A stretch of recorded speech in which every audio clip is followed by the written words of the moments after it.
নমস্কার বন্ধুরা, সঙ্গীতার স্বাদকাহনে সবাইকে স্বাগত। আজকে একটা ঘুগনির রেসিপি নিয়ে এসেছি, পেঁয়াজ রসুন ছাড়া, একদম নিরামিষভাবে। যে কোনো নিরামিষ দিনে বিকেলে কিংবা রুটি লুচির সাথে কিন্তু এটা ট্রাই করতে পারেন আপনারা। দেখতে থাকুন কিভাবে আমি ঘুগনিটা বানাচ্ছি নিরামিষভাবে। আর যদি আমার রান্নাটা ভালো লেগে থাকে তাহলে রিকোয়েস্ট করব আমার চ্যানেলটা সাবস্ক্রাইব করে আমার পাশে থাকার জন্য, আর কমেন্টস আর লাইক করে আমাকে উৎসাহ দেওয়ার জন্য।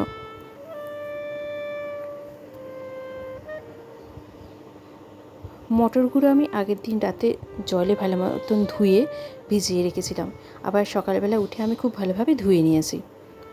এরপরে একটা প্রেশার কুকারের মধ্যে আমি মটরগুলো দিয়ে দেব। এর মধ্যে দিয়ে দিলাম পরিমাণ মতন জল, দিয়ে দিলাম একটু নুন, আর সাথে দিলাম একটু তেল।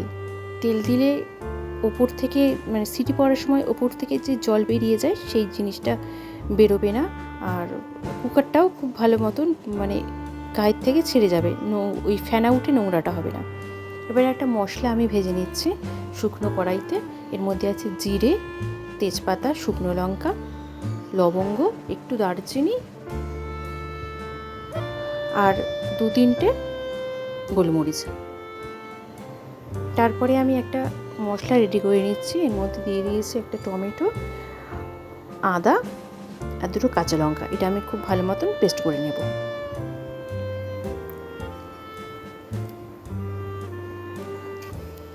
এবার কড়াই বসিয়ে দিয়েছি, এর মধ্যে দিয়ে দিলাম সর্ষের তেল।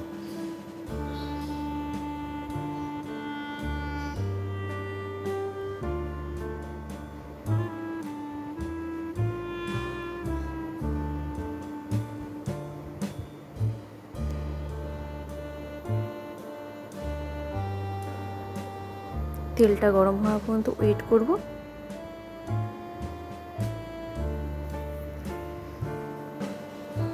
এর মধ্যে আমি কেটে রাখা আলু ছোট ছোট করে কেটে রেখেছিলাম, সে আলুটা দিয়ে দিলাম, দিয়ে খুব ভালো মতন ভেজে নেব।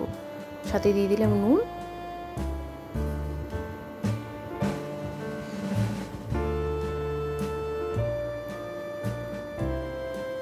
আর দিলাম হলুদ।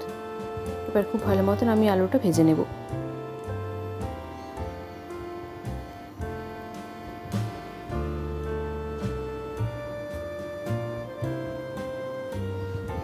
আলুটা ভাজা হয়ে গেছে, এবার আমি যে মশলাটা পেস্ট করে রেখেছিলাম সেটা দিয়ে দিলাম।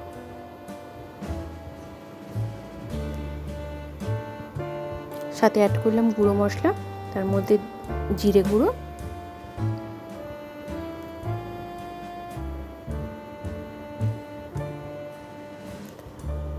আবার অল্প করে হলুদ দিলাম,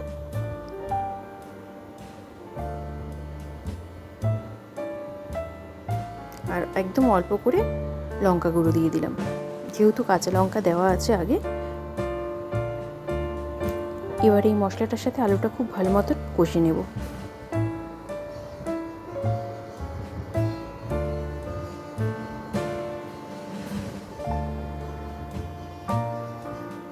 খুব ভালো মতন কষানো হয়ে গেছে। এর মধ্যে আমি একটু চিনিও দিয়ে দিলাম।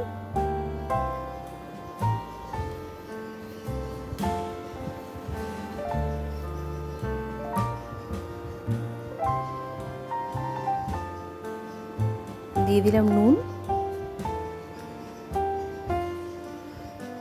কষানোটা হয়ে এসছে।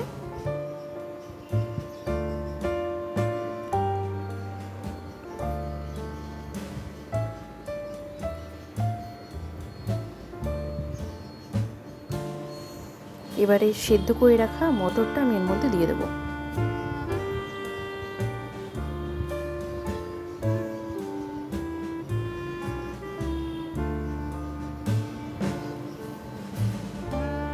দিয়ে এবার মটরের সঙ্গে খুব ভালো মতন রান্না করব।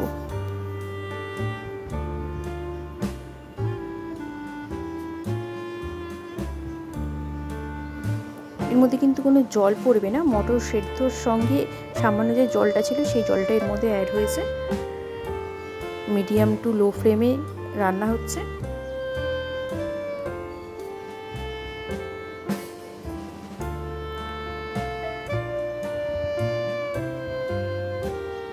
বেশ কিছুক্ষণ ভালো মতন রান্না করে নেব। এরপর আমি যে মশলাটা ড্রাই রোস্ট করে রেখেছিলাম সেটা গুঁড়ো করে দিয়ে দিলাম। এটা একদম নামানোর একটু আগে আগে দিতে হবে, এটা দিয়ে বেশিক্ষণ রান্না করা যাবে না। দেখুন হয়ে গেছে, মশলাটা দেওয়ার পরে কালারটা একদম চেঞ্জ হয়ে গেছে। এবার গ্যাসটা অফ করে কিছুক্ষণের জন্য আমি ঢেকে দেব। 5 মিনিট বাদে আমি ঢাকনাটা খুলেছি।